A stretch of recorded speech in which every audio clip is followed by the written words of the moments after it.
Hey guys, welcome back. So I've spent quite a bit of time with Panasonic's new 4K OLED TV, specifically the Panasonic TH-HZ1000S. And just like our other review of a 4K OLED TV, we are also going to partner it with a soundbar, right? Specifically another Panasonic soundbar.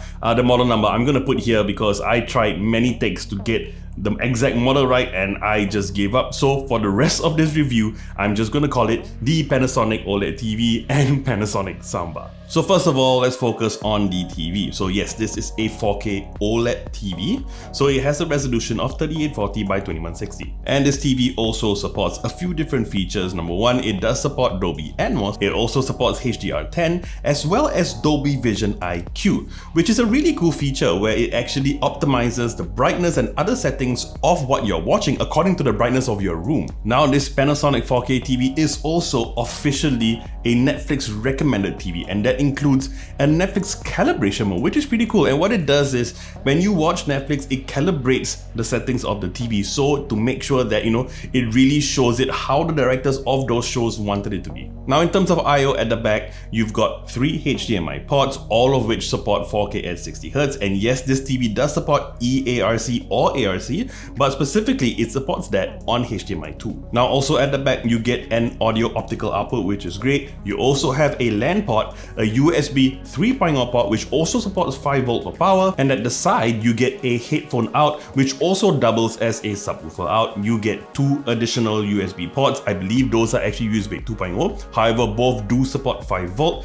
and you get 1 more HDMI port that yes does support 4K 60. And do remember, all HDMI ports, so the 3 at the back, 1 at the side, all of them support HDCP 2.2. And yes, this Panasonic TV is also a smart TV, and it does use Panasonic's own proprietary operating system. Now this smart operating system on this Panasonic TV is actually pretty easy to navigate and quite well designed. However, it just cannot compete in terms of apps and the ecosystem as my favorite operating system for a smart TV, Android TV. But of course, the most important thing for any TV is the picture quality. And yes, this is an OLED TV, so you are definitely going to expect among the best picture quality in terms of your colors, contrast ratios especially, and yes, this TV does not disappoint. Now it is definitely everything you expect from an OLED TV. Picture quality is absolutely beautiful. You've got pretty much faultless viewing angles, things like your colors, contrast ratios, the vividness of what you're watching is absolutely top notch. To put it simply, OLED TVs simply cannot be beat by any other TV panel technology at the moment. You do have technologies coming in like micro LED and mini LED, but those are definitely not mainstream yet, so we'll see. But right now, definitely OLED TVs are number one. Now it doesn't have some of the latest features that you are getting in some of the newer 4K OLED TVs, like supporting 4K at 120Hz.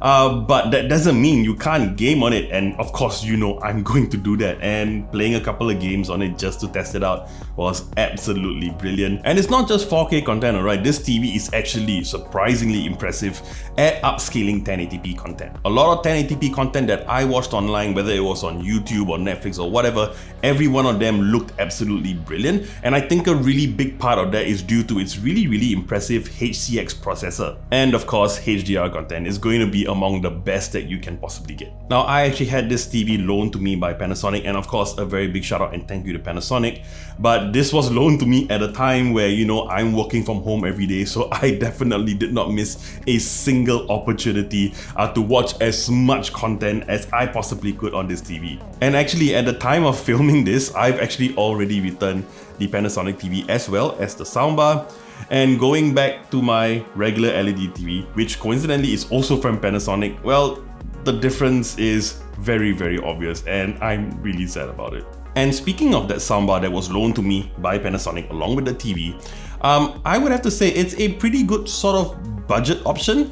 It does the job pretty well, but is not one of my favorite soundbars and does have its own faults. So this Panasonic soundbar is a 2.1 soundbar system, which means that it has 2 independent speakers built into the soundbar as well as the subwoofer. So the soundbar supports Bluetooth 4.1 along with Wi-Fi, specifically all the way up to wireless N. Now, that's not the latest technology for both platforms, which is a little unfortunate. However, it does support multi-pairing all the way to 8 devices on Bluetooth, so that's pretty cool. And one excellent feature, this soundbar supports Google Assistant, alright? So if you actually have the Google Assistant ecosystem in your home, it will actually detect the soundbar as a Google device. And the remote for the soundbar is, well, pretty basic. It does what it needs to do, and that's about it.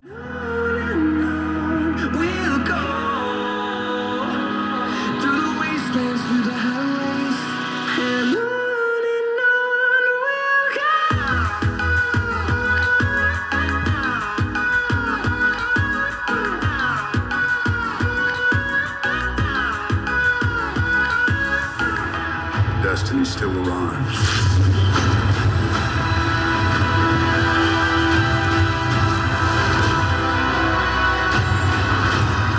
Evacuate the city.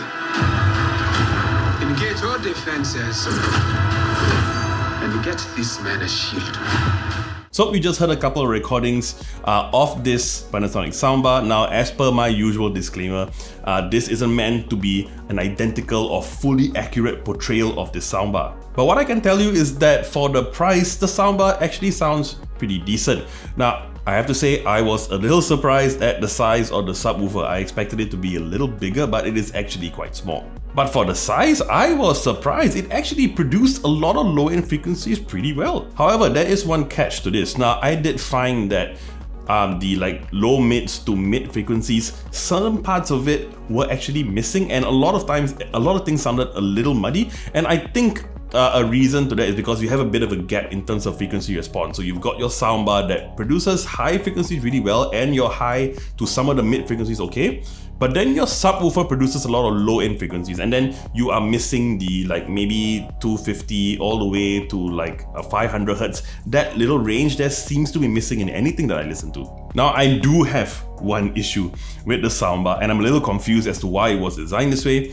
Now, of course, you can do things like increase and decrease the volume of this soundbar using the remote or even the buttons included on the soundbar. Now, how it actually tells you how you're increasing or decreasing the volume is the LEDs at the front. So if I were to increase the volume, the LEDs would indicate towards the right, and then if I were to lower the volume, the LEDs would sort of blink towards the left. Now, I don't find that very useful at all, because I would know whether I'm decreasing or increasing the volume. I'm the one controlling the remote.